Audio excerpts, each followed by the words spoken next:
Everybody knows about the Vikings, but how much do you really know about what they accomplished? In 954 CE, the Viking kingdom of Jorvik collapsed. Jorvik was composed of the Viking-held territories in England, in modern-day Yorkshire. Control over this area switched between the English and the Vikings numerous times. It was briefly held by the English from 944 to 947, before the Vikings officially laid claim to the area. They maintained power there until Jorvik's collapse. Afterward, Scandinavian assaults on England slowed until 991, when Viking raids began to pick up again.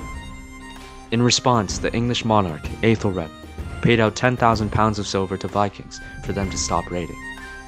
This idea was predictably bad, since it only caused more Vikings to start raiding in search of a payout. On November 13th in 1002 CE, a frustrated Aethelred ordered the massacre of all Danish people in England. Danish king Sweyn Forkbeard was enraged by the atrocity, which caused the death of his sister and many of his attendants. His reconquest of England began in 1003 CE.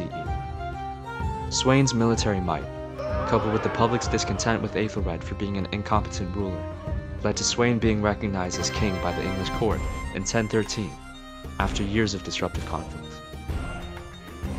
However, Forkbeard died shortly after being crowned, leading to Aethelred's son Edmund seizing control of the English kingdom, returning power to England. Knut, Sweyn's son and successor, continued his father's campaign against England in 1015.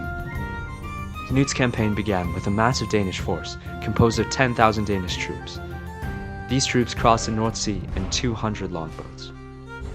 After the Danish landed, 4 major battles were fought between the two forces, with no decisive victories. On October 18th, 1016, the Danish army, led by King Canute, clashed with Edmund's in a conflict known as the Battle of Assandun.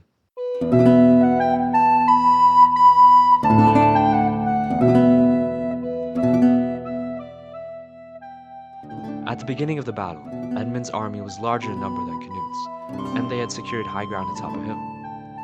These factors made it seem like Edmund would be the victor.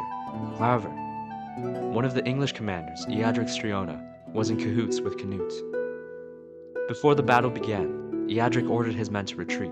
Edmund proclaimed that the English would be better off without Eadric's traitors, continuing into the battle as Canute approached. The Danish army engaged in battle with the English, fighting hard. As the battle raged throughout the day, it was clear that the English army was sustaining greater losses than the Danish. These circumstances led to the English making a tactical retreat to avoid more losses. As Edmund fled through the English countryside, Canute followed close in pursuit, until a deal was brokered between the two by Eadric. The deal stated that Canute would rule over the north and Mercia, which included London, and Edmund would retain control over the southern shires of Wessex. Whichever monarch died first would lose their land, and the remaining monarch would take control over all of England, their son becoming the new heir to the throne. King Canute ended up outlasting Edmund, who died shortly after the battle on November 11, 1016. This represented the completion of the Danish conquest of England. Although Eadric Striona aided Canute by betraying Edmund, he would be executed by the Danish about 1 year after the battle.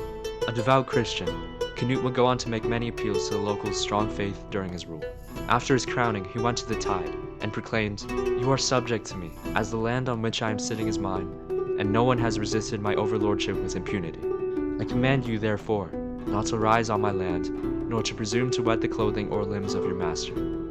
However, after his proclamation, the tide rose up and splashed his legs anyway. This is when Canute declared, "Let all the world know that the power of kings is empty and worthless, and there is no king worthy of the name, save him by whose will heaven, earth, and sea obey eternal laws." Canute would never wear the crown of England, but instead, would place it on a painting of Jesus Christ for the duration of his rule. Canute would rule over England from 1016 until his death in 1035.